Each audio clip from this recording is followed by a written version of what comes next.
This is one of the biggest voluntary sector conferences now. You've got over 1,000 people here, and you can just feel the energy and enthusiasm there is in the room.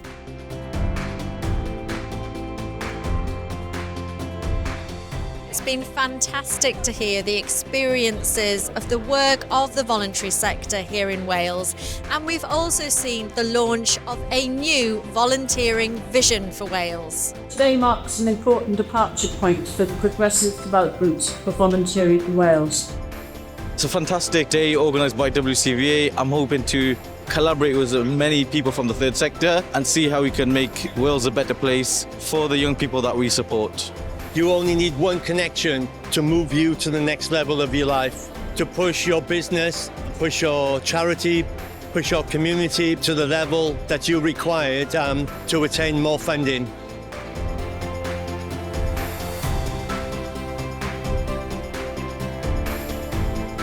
There's a real place as well to bring colleagues together just without an agenda, when people are just kicking ideas around together, sharing experiences, learning from each other, because I think that's where the innovation happens.